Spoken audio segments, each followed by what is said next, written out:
नमस्कार, मैं हूं निखिल अवस्थी। दिव्य हिमाचल टीवी देख रहे हैं आप। आइए शुरू करते हैं आज का बुलेटिन मुख्य समाचारों के साथ। This bulletin is brought you by world class Nidra mattresses. तो अब सिर्फ सोना नहीं, डूब के सोना। बीमा के नाम पर बड़े घोटाले की आशंका, बड़ी कंपनियों पर शिकंजे की तैयारी। सरकार का ऐलान, कोविड ड्यूटी देने वाले स्वास्थ्य कर्मियों को मिलेगा अतिरिक्त मानदेय। कुलदीप राठौर का प्रदेश सरकार पर बड़ा हमला, बोले अमिताभ और ट्रंप के नाम पर कैसे जारी होंगे ई पास। प्रदेश में किसानों से अब तक खरीदी 24,000 क्विंटल गेहूं, कृषि मंत्री वीरेंद्र कंवर ने किया खुलासा। निजी बस ऑपरेटरों ने ठुकराया परिवहन मंत्री का आग्रह, जारी रखेंगे हड़ताल। चेक होगा छात्रों का आईक्यू, शिक्षकों को हर हफ्ते लेने होंगे ऑनलाइन टेस्ट। कोरोना के कहर से स्कूली बच्चों के बैग पर बड़ा संकट, 2.5 लाख से ज्यादा छात्रों पर पड़ेगा असर। पहाड़ों पर ओलावृष्टि, मैदानों में बारिश, 13 मई तक मौसम खराब। और अब समाचार विस्तार से।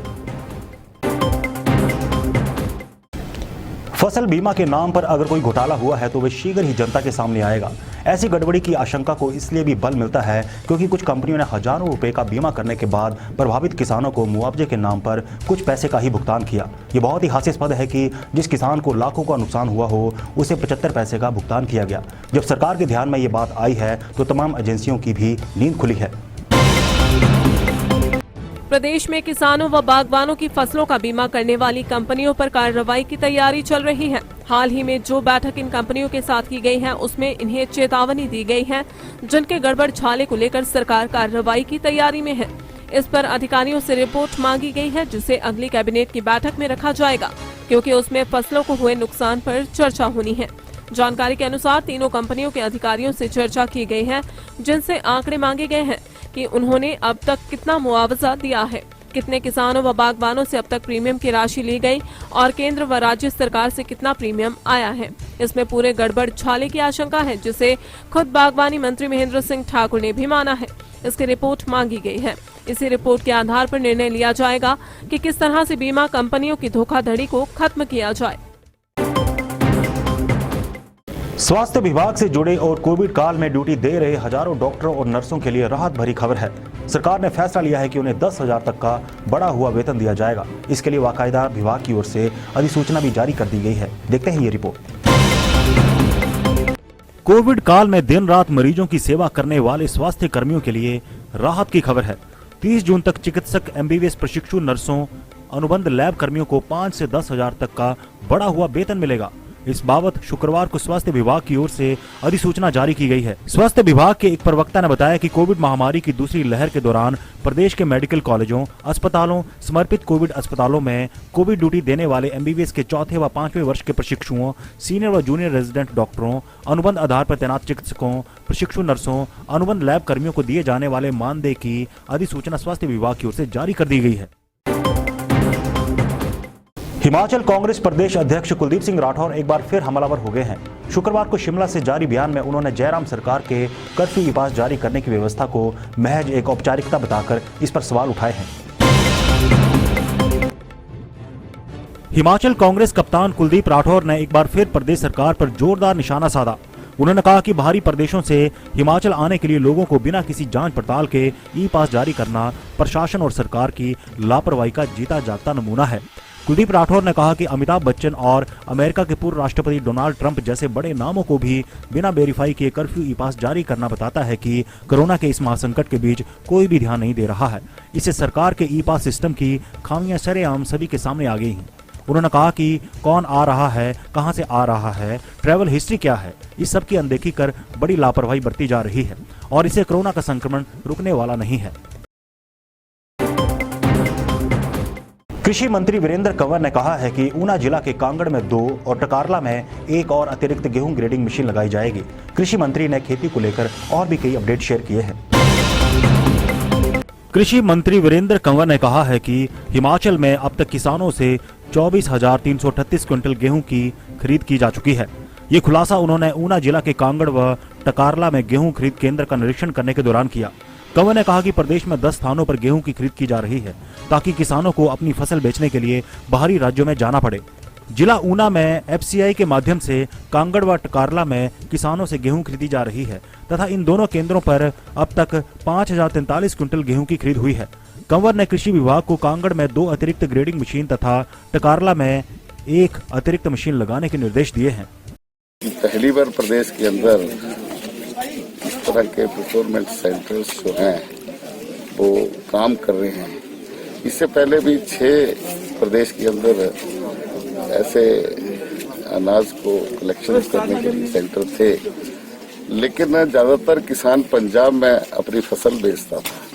पहली बार जब पंजाब में उन्होंने लेने से इनकार किया तो हिमाचल प्रदेश की सरकार ने, कृषि विभाग और सिविल सप्लाई डिपार्टमेंट ने मिल करके ये प्रयास किया, जहां 6 से सेंटर बढ़ा करके हमने 10 किए हैं।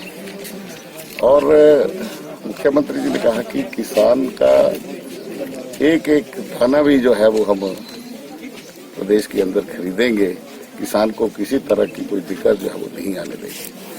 और आज मैं कांगड़ में भी गया, यहाँ पर भी गया, तो किसानों ने जो अपनी समस्याएं बताई, एक तो बारिश के कारण जितनी भी परचेज होती है तो उसमें विलम्ब आ जाता है। दूसरा, उनको जो सबसे बड़ी समस्या है कि हमारे यहाँ पर हेक्टेयर जो है वो इसकी किसान की उपज जो है वो ज्यादा है और FCI जो है उसको कम ले रही है।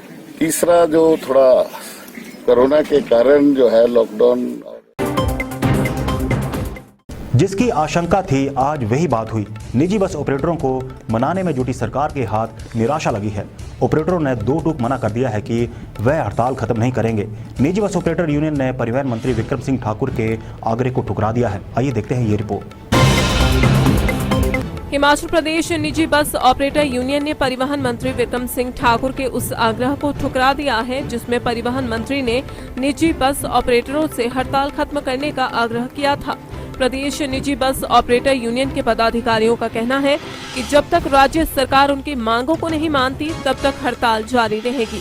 परिवहन मंत्री के आग्रह के बाद शुक्रवार को निजी बस ऑपरेटर यूनियन की वर्चुअल बैठक आयोजित की गई। प्रदेश अध्यक्ष राजेश पराशर की अध्यक्षता में 3 घंटे तक चली इस बैठक में सभी जिला की यूनियन के पदाधिकारियों एवं जिला के अध्यक्षों ने भाग लिया। बैठक में सर्वसम्मति से यह फैसला लिया गया कि जब तक सरकार द्वारा निजी बस ऑपरेटर्स की मांगों पर फैसला नहीं किया जाता है तब तक उनकी हड़ताल वापस नहीं होगी। इस बैठक में सभी निजी बस ऑपरेटर्स की यही राय थी कि सरकार द्वारा बार बार आश्वासन और बार बार घोषणा करने के बावजूद भी कोई भी फैसला निजी बस ऑपरेटरों के हक में नहीं लिया गया। जो विद्यार्थी 1.5 साल से घर पर ही हैं, उन्हें देश दुनिया के बारे में कितनी जानकारी है, इसे परखने के लिए अब शिक्षकों को छात्रों का IQ टेस्ट भी लेना होगा। ऑनलाइन पढ़ाई के साथ शिक्षक घर बैठे छात्रों को जनरल नॉलेज भी पढ़ाएंगे। प्रदेश के सरकारी स्कूलों में 9 लाख छात्रों का अब घर बैठे IQ टेस्ट होगा। शिक्षकों को छात्रों की बढ़ती उम्र के साथ उनके दिमाग के विकास पर फोकस करना होगा। शिक्षा विभाग ने सभी प्रिंसिपल को इस बाबत ऑनलाइन एडवाइजरी जारी कर दी है। प्रिंसिपल को कहा गया है कि लाखों छात्रों का हर हफ्ते IQ टेस्ट लिया जाए। पढ़ाई के अलावा देश दुनिया में क्या चल रहा है, इस बारे में उन्हें जानकारी है या नहीं, इस बारे में भी बताने के आदेश दिए गए हैं। 1.5 साल से छात्र घरों में हैं। अनुशासन के साथ ही समाज की हकीकत को वे समझ नहीं पा रहे हैं। इससे छात्रों का मानसिक विकास नहीं हो पा रहा है। इसके अलावा शिक्षा विभाग ने सरकारी स्कूलों में मई से ऑनलाइन पढ़ाई जारी रखने के आदेश भी जारी कर दिए हैं। शिक्षक घरों से ही विद्यार्थियों को पढ़ाएंगे। सरकार ने 31 मई तक प्रदेश में स्कूल, कॉलेज और विश्वविद्यालयों को बंद रखने का फैसला लिया है। इस दौरान स्कूलों के विद्यार्थियों को रोजाना व्हाट्सएप से ही शिक्षण सामग्री भेजी जाएगी। कोरोना के इस मुश्किल भरे वक्त में हिमाचल के 2.5 लाख छात्रों के स्कूल बैग पर संकट मंडरा गया है। कोरोना के लगातार बढ़ते संक्रमण के कारण सरकार ने इस साल भी इनके आवंटन पर रोक लगा दी है। विस्तार से देखिए ये रिपोर्ट। हिमाचल के 2,60,000 छात्रों को अभी स्कूल बैग नहीं मिलेंगे। प्रदेश सरकार ने कोरोना संक्रमण के मामले बढ़ने के साथ ही स्कूल बैग के आवंटन पर तुरंत प्रभाव से रोक लगा दी है। ऐसे में अब छात्रों को स्कूल खुलने के बाद ही बैग मिल सकेंगे। बता दें कि शिक्षा विभाग ने 1ली, 3री, 6ठी और 9वीं कक्षा में पढ़ने वाले छात्रों को लाल और हरे रंग के बैग देने थे। इसके लिए खाद्य आपूर्ति निगम के मार्फत 2 महीने पहले ही प्रक्रिया तेज कर दी गई थी और 25 मई तक का टारगेट भी सेट कर दिया गया था, पर इस पूरी प्रक्रिया पर अब ब्रेक लग गई है। ऐसे में अगर जून में स्कूल खुलते हैं तो ही छात्रों को बैग मिल पाएंगे। और आइए अब जानते हैं मौसम का हालचाल। हिमाचल प्रदेश में मौसम का कहर जारी है। शुक्रवार को प्रदेश के मध्यम ऊंचाई वाले क्षेत्रों में कई स्थानों पर ओलावृष्टि हुई है, जबकि मैदानी इलाकों में तूफान के साथ बारिश होने की सूचना है। बारिश व ओलावृष्टि होने से अधिकतम तापमान में 1 से 10 डिग्री तक की गिरावट आई है। तापमान में गिरावट आने से प्रदेश में मौसम सुहावना हो गया है। मैदानी व मध्यम ऊंचाई वाले क्षेत्रों में शनिवार को भी 1-2 स्थानों पर भारी बारिश व ओलावृष्टि होगी। प्रदेश में 11 मई को भी मौसम कड़े तेवर दिखाएगा, जबकि राज्य में 13 मई तक मौसम खराब बना रहेगा। प्रदेश के अधिकतर क्षेत्रों में शुक्रवार को सुबह के समय मौसम साफ रहा, मगर दिन के समय आसमान में काले बादलों के घिरने के साथ बारिश शुरू हो गई। ऊपरी शिमला के शिलारू व कड़याली में भारी ओलावृष्टि हुई है। बारिश व ओलावृष्टि होने से अधिकतम तापमान में 1 से 10 डिग्री तक की गिरावट आई है। और अब चलते चलते कसौली में बैंक खातों से धोखे से निकाले 8.25 लाख रुपए, पीड़ित ने पुलिस से की शिकायत।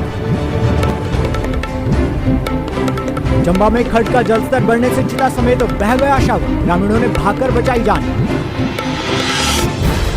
सहकारी सभाओं की चेतावनी, बायोमेट्रिक सिस्टम बंद करो वरना नहीं बांटा जाएगा राशन। और आनी में पुलिस के हत्थे चढ़ी नशा तस्कर महिला, 3 किलो से ज्यादा चरस समेत गिरफ्तार।